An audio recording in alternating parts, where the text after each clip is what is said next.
കർത്താവ് നിങ്ങളോട് കൂടെ. അങ്ങേ ആത്മാവോടും കൂടെ. യോഹന്നാന്റെ വിശുദ്ധ സുവിശേഷത്തിനുള്ള വായന. കർത്താവേ, അങ്ങേക്ക് മഹത്വം. അക്കാലത്ത് യേശു ശിഷ്യന്മാരുടെ കാലു കഴുകിയ ശേഷം അവരോട് അരുൾ ചെയ്തു, സത്യം സത്യമായി ഞാൻ നിങ്ങളോട് പറയുന്നു, ഭൃത്യൻ യജമാനേക്കാൾ വലിയവനല്ല, അയക്കപ്പെട്ടവൻ അയച്ചവനേക്കാളും വലിയവനല്ല. ഈ കാര്യങ്ങൾ അറിഞ്ഞ് നിങ്ങൾ ഇതനുസരിച്ച് പ്രവർത്തിച്ചാൽ അനുഗ്രഹീത്. നിങ്ങൾ എല്ലാവരെയും കുറിച്ചല്ല ഞാനിത് പറയുന്നത്, ഞാൻ തിരഞ്ഞെടുത്തവരെ എനിക്കറിയാം. എൻ്റെ അപ്പം ഭക്ഷിക്കുന്നവൻ എനിക്കെതിരെ കുതികാൽ ഉയർത്തി എന്ന തിരുവെഴുത്ത് പൂർത്തിയാകേണ്ടിയിരിക്കുന്നു. അത് സംഭവിക്കുമ്പോൾ ഞാൻ ആകുന്നു എന്ന് നിങ്ങൾ വിശ്വസിക്കേണ്ടതിനാണ് സംഭവിക്കുന്നതിന് മുമ്പ് തന്നെ ഞാൻ നിങ്ങളോട് പറയുന്നത്. സത്യം സത്യമായി ഞാൻ നിങ്ങളോട് പറയുന്നു, ഞാൻ അയക്കുന്നവനെ സ്വീകരിക്കുന്നവൻ എന്നെയാണ് സ്വീകരിക്കുന്നത്, എന്നെ സ്വീകരിക്കുന്നവൻ എന്നെ അയച്ചവനെ സ്വീകരിക്കുന്നു. കർത്താവിന്റെ സുവിശേഷം. ക്രിസ്തുവേ, അങ്ങേക്ക് സ്തുതി.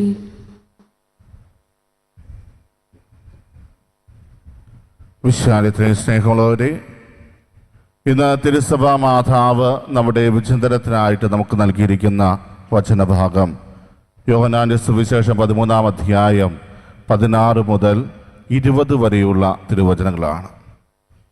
യേശു തൻ്റെ അന്ത്യത്താഴവേളയിൽ തൻ്റെ ശിഷ്യന്മാരോട് സംസാരിക്കുന്ന ആ ഒരു രംഗമാണ് ഇന്ന് നമ്മൾ വായിച്ചു കേട്ടത്. ഇതിൽ നിന്ന് നമുക്ക് മനസ്സിലാക്കാവുന്ന ഒരു കാര്യം എന്ന് പറയുന്നത് യേശുവിൻ്റെ ഒരു പ്രത്യേകതയാണ്. യേശുവിന് തൻ്റെ ജീവിതം എന്താണെന്നും അതുപോലെ തന്നെ നമ്മുടെ ഓരോരുത്തരുടെയും ജീവിതം എന്താണെന്നും വളരെ വ്യക്തമായിട്ട് അറിയാം. തൻ്റെ ജീവിതം എപ്രകാരമായിരിക്കും മുന്നോട്ട് പോകുന്നത്, എപ്രകാരമായിരിക്കും അവസാനിക്കുന്നത്, അതിനെക്കുറിച്ചെല്ലാം കൃത്യമായി അറിയുന്നത് പോലെ തന്നെ നമ്മൾ ഓരോരുത്തരും ചലിക്കുന്നതും നമ്മുടെ ചിന്താഗതികളുമെല്ലാം കൃത്യമായിട്ട് മനസ്സിലാക്കുവാൻ യേശുവിന് സാധിക്കുമായിരുന്നു. അതുകൊണ്ട് തന്നെയാണ് തൻ്റെ ജീവിതത്തിൻ്റെ അവസാന വേളയിലേക്ക് പ്രവേശിക്കുന്നതിന് മുമ്പ് തന്നെ തൻ്റെ ശിഷ്യന്മാരോട് സംസാരിക്കുമ്പോൾ യേശു വളരെ വ്യക്തമായിട്ട് ഇത് പറയുന്നത്. അത് സംഭവിക്കുമ്പോൾ ഞാൻ ആകുന്നു എന്ന് നിങ്ങൾ വിശ്വസിക്കേണ്ടതിനാണ് സംഭവിക്കുന്നതിന് മുമ്പ് തന്നെ ഞാൻ നിങ്ങളോട് പറയുന്നത്. ഈ ഒരു വാക്യം ശ്രദ്ധിച്ചു കഴിഞ്ഞാൽ തന്നെ നമുക്ക് മനസ്സിലാക്കാൻ സാധിക്കുന്ന ഒരു കാര്യം, യേശുവിനെ എല്ലാവരെ കുറിച്ചുമല്ല, മറിച്ച് ചിലരെ കുറിച്ചാണ് നിങ്ങളോട് പറയുന്നത്. ഞാൻ തിരഞ്ഞെടുത്തവരെ എനിക്കറിയാം എന്ന് യേശു പറയുമ്പോൾ തന്നെ ഒറ്റിക്കൊടുക്കാൻ പോകുന്നത് യൂദാസ് കറിയോത്തയാണ് എന്ന പൂർണ്ണമായ ബോധ്യം യേശുവിനുണ്ടായിരുന്നു. അതുകൊണ്ട് തന്നെ ഇത് സംഭവിക്കുന്നതിന് മുമ്പ് യൂദാസ് കറിയോത്തയ്ക്ക് ഒരു ഓർമ്മപ്പെടുത്തൽ കൊടുക്കുകയാണ്, നീ ചെയ്യാൻ പോകുന്നത് തെറ്റാണ്. പ്രിയമുള്ളവരെ, നമ്മുടെ ജീവിതത്തിലും ഒരു പക്ഷേ യേശു ഈ ഒരു മുന്നറിയിപ്പ് നൽകുന്നുണ്ട്. പല വ്യക്തികളിലൂടെ, പല സാഹചര്യങ്ങളിലൂടെ നമ്മുടെ ജീവിതത്തിൽ നീ ചെയ്യാൻ പോകുന്ന കാര്യം തെറ്റാണ്, അത് ചെയ്തു കഴിഞ്ഞാൽ നീ നാശത്തിലേക്കാണ് പോവുക എന്നെല്ലാം പൂർണ്ണമായ ബോധ്യത്തിലേക്ക് കൊണ്ടുവരുവാൻ വേണ്ട മുന്നറിയിപ്പുകൾ നമ്മുടെ ജീവിതത്തിൽ നൽകപ്പെടുന്നുണ്ട്. ഇവിടെ ഈ ഒരു ഓർമ്മപ്പെടുത്തൽ യൂദാസ് കറിയോത്ത അവഗണിച്ചപ്പോൾ അവൻ്റെ ജീവിതത്തിൽ സംഭവിച്ചത് എന്താണെന്ന് നമുക്ക് വ്യക്തമായിട്ടറിയാം. കാരണം അവൻ്റെ ജീവിതം തന്നെ നശിപ്പിക്കുന്നതിന് അത് കാരണമായിട്ട് മാറി. താൻ ചെയ്തു പോയത് വലിയ തെറ്റാണ് എന്ന ബോധ്യത്തിൽ അവസാനം തൻ്റെ ജീവൻ എടുക്കുന്ന ഒരു സാഹചര്യത്തിലേക്ക് യൂദാസ് കറിയോത്തയെ അത് നയിച്ചു. പ്രിയമുള്ളവരെ, നമ്മുടെ ജീവിതത്തിൽ ദൈവം ഇതുപോലെ മുന്നറിയിപ്പുകൾ നൽകുമ്പോൾ അത് നമ്മൾ എത്രമാത്രം സ്വീകരിക്കാറുണ്ട്? നമ്മൾ നിരന്തരം അവഗണിക്കുന്നവരായിട്ട് മാറുന്നവരാണോ?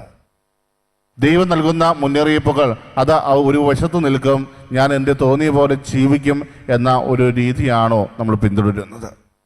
എങ്കിൽ നമ്മളെയും കാത്തിരിക്കുന്നത് നാശമായിരിക്കാം.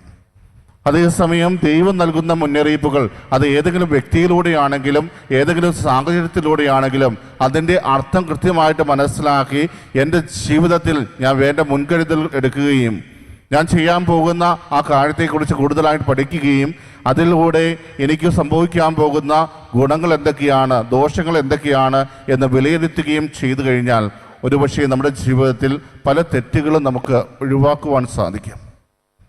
നിത്യജീവൻ അവകാശമാക്കുവാൻ വേണ്ടി നിരന്തരം നമ്മുടെ ജീവിതത്തിൽ ഏറ്റവും കൂടുതൽ ആവശ്യമായിട്ടുള്ളതും ഈ ഒരു വിലയിരുത്തലാണ്. നമ്മുടെ ജീവിതത്തെക്കുറിച്ച് പൂർണ്ണമായ ഒരു വിലയിരുത്തൽ നടത്തുവാൻ നമുക്ക് സാധിക്കണം. ഓരോ ദിവസവും അവസാനിക്കുന്ന ആ മണിക്കൂറിൽ നമ്മളൊന്ന് ഇരുന്ന് ആലോചിക്കുവാൻ തയ്യാറാക്കണം. ഇന്ന് എൻ്റെ ജീവിതത്തിൽ സംഭവിച്ച കാര്യങ്ങൾ ദൈവഹിത പ്രകാരമായിരുന്നു. ദൈവം ആഗ്രഹിച്ചതുപോലെയാണോ ഇന്ന് ഞാൻ എൻ്റെ ജീവിതത്തിൽ പ്രവർത്തിച്ചത്? ദൈവം നൽകിയ മുന്നറിയിപ്പുകൾ കൃത്യമായിട്ട് മനസ്സിലാക്കുവാൻ എനിക്ക് സാധിച്ചിരുന്നു. ആ മുന്നറിയിപ്പുകൾ ലഭിച്ചിട്ടും അതിനനുസരിച്ചാണോ ഞാൻ മുന്നോട്ട് പോയത്? അതോ അതിന് എതിരായി പ്രവർത്തിച്ച ഒരു വ്യക്തിയായിട്ട് ഞാൻ മാറിയിട്ടുണ്ടോ? ഇതിനെക്കുറിച്ചെല്ലാം പൂർണ്ണമായ ഒരു വിലയിരുത്തൽ നടത്തുവാൻ നമുക്ക് സാധിച്ചാൽ, പ്രിയമുള്ളവരെ, നമുക്കും വിശുദ്ധിയിൽ ജീവിക്കുവാൻ സാധിക്കും. ഇന്ന് ഈ തിയോബലിയിൽ ആ ഒരു കൃപയ്ക്ക് വേണ്ടി നമുക്ക് പ്രത്യേകം പ്രാർത്ഥിക്കാം. കർത്താവേ, എന്നെക്കുറിച്ച് കൂടുതലായിട്ട് അറിയുവാനും എന്നെ വിലയിരുത്തി അങ്ങയുടെ സ്വന്തമായി തീരുവാനും വേണ്ട കൃപ നീ ഞങ്ങൾക്ക് ഓരോരുത്തർക്കും പ്രദാനം ചെയ്യണമേ എന്ന് നമുക്ക് ആത്മാർത്ഥമായിട്ട് പ്രാർത്ഥിക്കാം. സർവശക്തനായ ദൈവം നമ്മെ ഓരോരുത്തരെയും സമൃദ്ധമായിട്ട് അനുഗ്രഹിക്കട്ടെ. ആമേൻ.